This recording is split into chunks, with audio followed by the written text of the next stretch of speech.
29 février 2024, Moscou, allocution du président Poutine devant les délégués de l'Assemblée fédérale russe. На выставке «Россия» был дан старт году семьи. Мы видим, что происходит в некоторых странах, где сознательно разрушают нормы морали, институты семьи, толкают целые народы к вымиранию и вырождению. А мы выбираем жизнь. Большая многодетная семья должна стать нормой, философией жизни общества, ориентиром всей государственной стратегии. В горизонте ближайших 6 лет мы должны добиться устойчивого роста рождаемости. L'URSS a compté près de 300 millions d'habitants. Les Russes ne sont plus que 143 millions. Depuis l'invasion de l'Ukraine il y a 2 ans, la démographie est devenue une priorité absolue du Kremlin. Avec un taux de reproduction de 1,4 enfants par femme, la Russie se dépeuple. C'est problématique en termes de puissance et de chair à canon. Le pouvoir semble prêt à tout pour inverser la tendance. Kaliningrad, l'enclave russe posée entre la Pologne et la Lituanie. L'ancienne Königsberg, allemande jusqu'en 1945, est théoriquement l'une des régions les plus progressistes du pays. Mais même à 2 pas de l'Union européenne, le tournant conservateur russe se fait brutalement sentir jusque dans le corps des femmes. Daria, une artiste de 30 ans, en a récemment fait les frais. Avant de témoigner, elle retrouve Dasha, une amie militante féministe venue la soutenir. Elle se retrouve près de leur bâtiment favori, l'ancienne maison des soviets, jamais achevée et qui doit être bientôt démolie. Pour ces 2 jeunes femmes aux idées libérales, l'hiver a été difficile. Fin novembre, le gouvernement local criminalise les incitations à l'avortement, comme dans 7 autres régions russes. Peu après, la rumeur se propage d'un bannissement des IVG dans les cliniques privées. C'est à ce moment-là que Daria tombe enceinte. Ne souhaitant pas conserver son enfant, elle va alors être dépassée par les événements. Я начала прозванивать одну за одной частные клиники, и они все мне говорили, что они вообще не будут делать аборты больше. Хотя законодательно мера была принята о запрете к склонению, но этого было достаточно. Люди настолько запуганы здесь, что они полностью убрали процедуру прерывания из своих услуг. Я пришла на прием к девушке, которая сказала, что она мне поможет. А потом она просто набрала мне и сказала: знаешь, я подумала, для твоего здоровья будет очень вредно делать медикаментозный аборт, поэтому иди в женскую консультацию. Ну, то есть она меня просто послала после того, как я неделю подождала. Это очень мне разбило сердце. Les cliniques privées de la ville ne voulant plus prendre le risque de déplaire aux autorités, Daria se rend donc à contre-cœur dans un établissement public, bien plus médiocre, mais encore obligé de l'accueillir. L'expérience se révèle pour le moins douloureuse. И я просто ходила, убитая этим гормональной бомбой, которая провоцирует тебе выкидыш, между людьми, которые счастливо ждут там своего ребенка. И я чувствовала себя максимально обесчеловеченной. Меня очень много шеймили за то, что я приняла такое решение, что я недостаточно женственная женщина. Тебе хочется быть окруженной какой-то поддерживающей атмосферой в этот момент. Но если тебя еще осуждают за твое решение, то ты просто находишься как будто бы, я не знаю, это симулятор такой психоэмоциональный ада просто на самом деле. Это очень бьет по автономности. Это очень страшно осознавать, что твое тело тебе не принадлежит.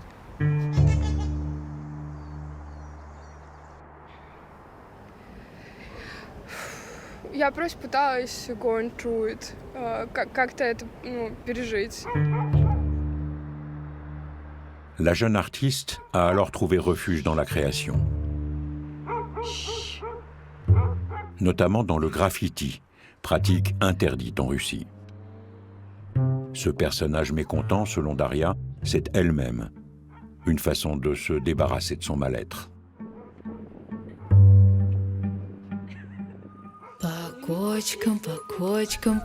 À la télévision russe, les clips sur les joies de la parenté se multiplient. Ce discours officiel, implicitement anti-avortement, même s'il n'est pas encore formellement interdit, est déjà mis en œuvre par les hôpitaux publics. Comme ici, dans le nord russe, en Carélie, à 600 km de Saint-Pétersbourg. À Petrozavodsk, ce centre périnatal est l'une des vitrines du ministère de la Santé locale. Tout est flambant neuf pour pouvoir accueillir les nouveaux petits Russes. Вы сейчас находитесь в перинатальном центре имени Константина Андреевича Уткина. Это центр республиканский нашей республики Карелия. На СМАТ. На СМАТ? Sous la surveillance d'une salariée du gouvernement local, la gynécologue en chef et spécialiste en reproduction nous emmène pour une visite express. Ici, il n'y a quasiment pas de demande d'avortement. La maternité s'occupe bien plus volontiers du bonheur des futures mamans. Это кабинет психолога. Проходите, пожалуйста. Кабинет психолога. Когда у меня женщина уходит с консультации и говорит о том, что мне прям стало хорошо, мне эмоционально стало спокойнее, я готова к родам. Для меня, мне кажется, это такой лучший результат. Вы представьте, проводится ей мониторинг, да, и она слышит сердцебиение своего ребенка, ритм сердца. Понимаете, конечно, ну что может быть прекраснее, да? D'autant que cela n'est pas pour déplaire aux autorités. Avec 250 naissances par mois, la maternité respecte une sorte de renouveau du plan, version Poutine. От правительства Республики Карелия получает вот такую подарочную упаковку. Mais ce que le docteur Chapalova tient surtout à montrer, c'est une pièce d'un genre un petit peu particulier. Видите, вот эта вот икона Божьей Матери. В чреве находится малыш. Икона, помощница в родах. Наши женщины очень любят ей молиться, потому что мы верим, что это помогает. Вы знаете, Россия, она ведь всегда славилась своими традициями и большими семьями. Сейчас в семьях российских стали рождаться по 3-му, по 4-му ребенку, что очень радует нас априори. Merveilleusement souriante et enthousiaste, la gynécologue ne se fait pas prier pour resservir le discours traditionnaliste de son président. То есть наши женщины, они настроены на брак, наши женщины настроены на материнство. Это им дано, это, наверное, генетически уже предопределено. Да. Я считаю, что да, основная функция женщины – это все-таки стать мамой. Наша страна, она территориально очень большая, и поэтому, конечно, наши женщины должны рожать.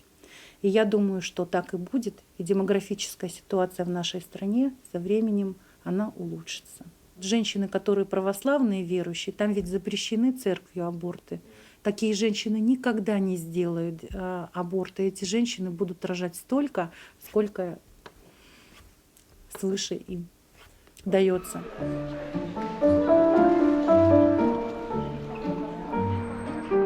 Retour à Kaliningrad, où ce discours essentialiste ne fait pas que des heureuses.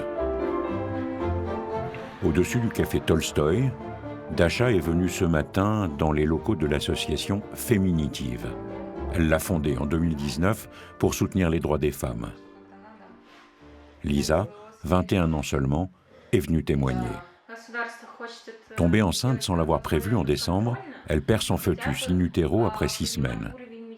Il y a urgence, mais les cliniques privées de la ville refusent de pratiquer ce qu'elles considèrent comme une IVG.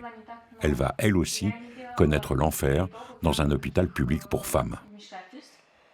Те 3 дня – это были одни из самых ужасных дней в моей жизни. Потому что, условно, да, у тебя не умер родившийся живой человек, которого ты уже знаешь, но ты прошла через смерть какого-то уже такого немного родного существа.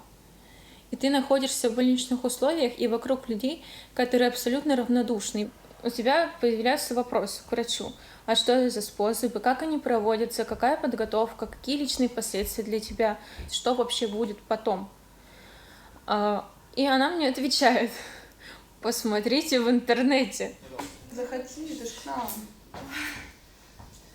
Daria, qui a vécu des déboires similaires, ne connaît pas encore Lisa. Mais elle sait bien que se soutenir dans ces moments-là, c'est important. Впишемся. Я не хотела делать аборт, я хотела сохранить беременность, я хотела сохранить ребенка. То есть у меня была история, например, противоположная от девушки, моей коллеги по несчастью. И оказалось в той ситуации то, что этот закон негативно повлиял и на человека, который изначально хотел ребенка. Мой вердикт тому, что сейчас произошло, несмотря на то, что я на той стороне, где я хочу иметь ребенка, я бы не хотела его заводить в этой стране больше, потому что я не хочу больше переживать эту ситуацию именно здесь. Petite consolation, la jeune femme s'est trouvée une bande de copines. Une bande soudée autour du droit à disposer de leur corps. Dès que les menaces contre le droit à l'IVG se sont précisées, elles ont voulu faire face. В декабре месяце мы планировали устроить большой протест, митинг. Мы очень долго его пытались согласовать. Примерно 3 раза мы подавали заявку на митинг. Нам отказывали под разными предлогами, но в итоге нам согласовали. Но в последний момент нам отказали. Многих наших сторонниц обзванивали сотрудники полиции. Про меня лично тоже узнавали сотрудники ФСБ.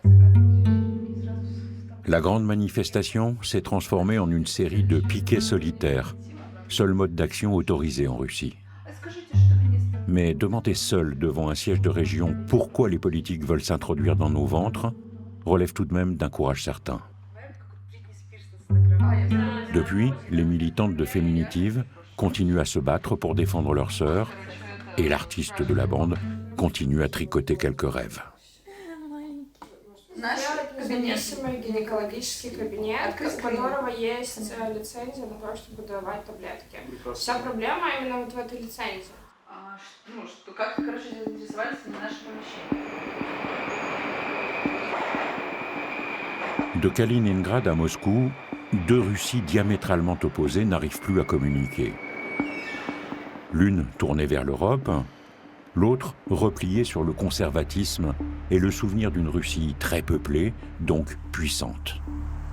Dans celle-là, le culte du patriotisme est plus encouragé que jamais, dès le plus jeune âge. Comme ici, à Moscou, au Parc de la Victoire, immense espace entièrement dédié au succès soviétique de 1945 face à l'Allemagne nazie. Irina Volinets incarne à la perfection le néoconservatisme poutinien. Mère de 4 enfants, traditionnaliste convaincue, elle est l'une des plus ferventes lobbyistes anti-avortement du pays. Au milieu d'une jeunesse russe en uniforme qui se prépare pour un concert patriotique, cette ancienne députée, désormais haut fonctionnaire, est dans son élément. Elle est encore plus virulente que son mentor du Kremlin. Так называемые западные ценности приводят к вырождению народа. Люди готовы бежать от пропаганды гомосексуализма. У нас ЛГБТ является экстремистской организацией, запрещенной в России. У нас запрещено называть родителей родителем номер 1 и родителем номер 2. У нас принят закон о запрете смены пола. Pour elle, ce n'est pas assez. Elle veut en plus interdire totalement les IVG. Я выступила законодательной инициативой о запрете проведения абортов в частных клиниках не по медицинским показаниям. Я выступила с инициативой о предоставлении возможности врачам получать премию за каждую спасенную жизнь. То есть в случае, когда врач отговорил женщину делать аборт, аборт – это не способ аннулировать беременность, а это способ стать матерью мертвого ребенка. Pour Irina Volinets et ses alliés, la lutte contre l'avortement est aussi importante que la guerre en Ukraine, et cela vaut bien un concert patriotique. За нами действительно сила, за нами победа и дело правое. Друзья мои, спасибо огромное. До новых встреч.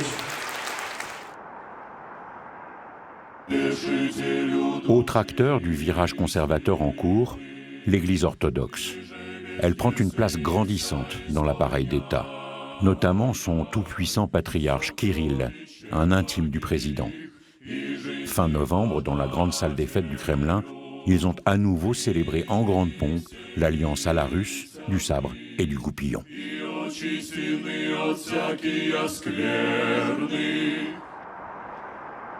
Kazan, au Tatarstan, à 1000 km à l'est de Moscou. L'un des territoires russes les plus conservateurs. Ici, l'Église joue déjà un rôle central dans l'effort national pour booster la démographie. À l'image du prêtre Yaroslav Petrouchenko, lui-même père de 7 enfants. Il siège au conseil de la commission famille du Tatarstan et surtout, il sermonne régulièrement les femmes hésitant à garder leur bébé. Очень важно донести это до матери, что это не просто часть ее тела, это уже отдельная душа. Любой пастор, любой священник, и, наверное, католический тоже, во Франции сталкивается с тем, что травма аборта внутри сердца женщины – это, наверное, самый сильный бич в ее жизни. Необходимо прививать традиционные ценности с самого малолетства. Это сейчас становится уже более престижно, что ли, да, считаться многодетным, чем ранее. Люди понимают, если в России не будет русских детей, то в России не будет. À travers le territoire, les offices religieux pour la vie, pour la famille ou même carrément anti-avortement se multiplient. Cette tendance générale traditionnaliste ravit des militants et des associations qui plaisent au pouvoir. Dans un quartier excentré de Kazan, cette maison abrite un foyer géré par l'une de ses nombreuses associations pro-life. Elle s'appelle Umilenie, tendresse en russe. Ici, des femmes sont prises en charge dans une ambiance conviviale, mais très orthodoxe. Если женщина, не родила ребенка, она еще не до конца женщина. Есть такая бурятская поговорка: туровый тумур – это как не рожавшая, это железная женщина. Cette jeune femme venue de l'extrême-orient russe est bien dans le ton. Les activistes d'Umilenie sont très efficaces dans leur mission prioritaire, la prévention des avortements. Trop nombreux à leurs yeux, notamment chez les jeunes. Alors, elles organisent des leçons dans les lycées et les facultés de la région. Здесь мы видим материалы, которые мы используем на лекциях с учащимися школьниками, студентами. Лекции на тему «Семья и семейные ценности». Мы рассказываем подросткам, студентам о ценности человеческой жизни, о недопустимости и о последствиях аборта. Многие об этом не знают, с ними не разговаривают об этом родители, например, да? Cela fait 7 ans que la directrice de l'association reçoit en tant que psychologue des femmes souhaitant interrompre leur grossesse. Selon elle, leur choix cache forcément des dysfonctionnements plus profonds. В основном это, кстати, нежелание, это желание, наоборот, пожить для себя. Человек хочет быть не привязан ни к чему, ни к семье, ни к одному месту жительства. Путешествовать, жить для себя, может быть, она сама была нежеланным ребенком в семье, да, и поэтому эту установку она сохранила, принеся ее в свою собственную семью. Mais elle l'assure, elle ne veut contraindre personne. То есть у нас есть много методик в арсенале. Мы не уговариваем женщину сохранить беременность. Мы приводим ее к осознанному решению, к осознанному выбору. Liena, 18 ans seulement et déjà enceinte de 6 mois, consulte régulièrement avec Anna. Musique douce et échange chaleureux sur la maternité. Si au départ elle n'était pas sûre, Lena a fini par décider de garder son enfant.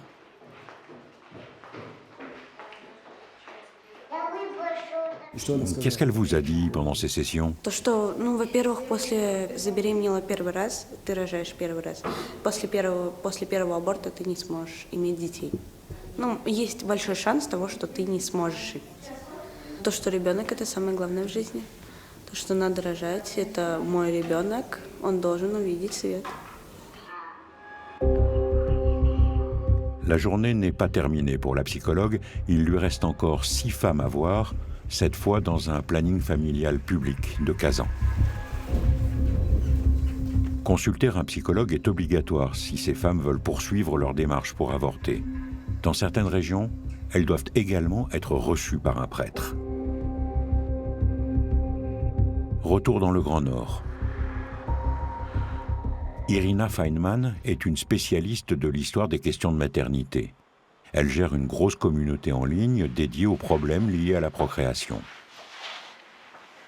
Elle connaît par cœur les groupes pro-vie, patriotiques et conservateurs. Certains sont parfois franchement dangereux. Есть еще некоторые сообщества, которые настроены весьма агрессивно, что интересно, к врачам. Лена Юрьевна, вы не первый раз не даете поговорить с женщинами, ведущими на аборт. Сколько вы получаете премиальных за свою работу? Их деятельность сводится к тому, чтобы пропагандировать идеи, что мы хотим вернуться в Россию, которой никогда не было. Этой России никогда не существовало, когда люди так не жили, и никогда их ценности не были ограничены исключительно тем, чтобы размножаться как плесень. Они просто это принесли, так скажем, вот все сюда и стали использовать для своего карьерного развития, политического, для того, чтобы финансово тоже как-то расти. La militante en veut particulièrement aux politiques et à l'administration qu'elle accuse de trahison. Самое страшное – чиновники из Министерства здравоохранения, которые знают статистику, знают данные, работают с демографами. То есть они не могут не знать эту научную информацию, что запрет абортов не повышает рождаемость, зато повышает материнскую и младенческую смертность. Irina ne fait pas que protester derrière son ordinateur, elle agit. Un projet de loi va être examiné par la Douma à l'automne, visant à fortement restreindre la vente de pilules du lendemain. Avec des ordonnances de médecins amis, elle crée des stocks. Это можно в случае необходимости кому-то отправить в другие города. Débrouillardise à la russe. Irina s'est constitué un réseau d'activistes à travers tout le pays. Toutes ensemble, elles collectent des fonds pour payer ces pilules qui sont devenues assez chères. La Poste fait le reste, pour l'instant sans que les autorités y trouvent à redire. Mais elle sait bien qu'elle prend des risques, comme tous ceux qui manifestent un quelconque désaccord aujourd'hui en Russie. Peu importe, elle assume.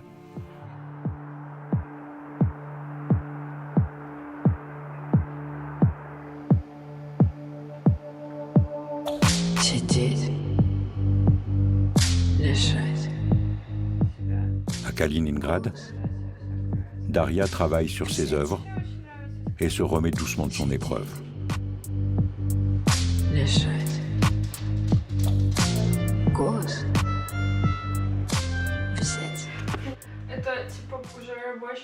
Difficile pour elle de savoir si elle l'a rendue plus créative. Хер его знает, до нового вызова какого-то я пока не могу понять. Но во мне точно что-то поменялось. Мне кажется, иногда, я была, наверное, более фаталистичная, драматичная. А сейчас я думаю, что каждый прожитый день — это победа. И это моя задача, как можно больше прожить дней. Пережить всех тиранов, вот. И сохранить себя, сохранить людей вокруг. Сохранить возможность дарить какие-то штуки. Делиться чем-то. Elle a en tout cas pris une décision, elle restera en Russie. Plus d'1,5 million de ses compatriotes, effrayés par le national-patriotisme du régime, ont choisi l'exil depuis le début de la guerre en Ukraine. Avec ses copines de Kaliningrad, elle tient à faire entendre une autre Russie, celle des femmes qui résistent.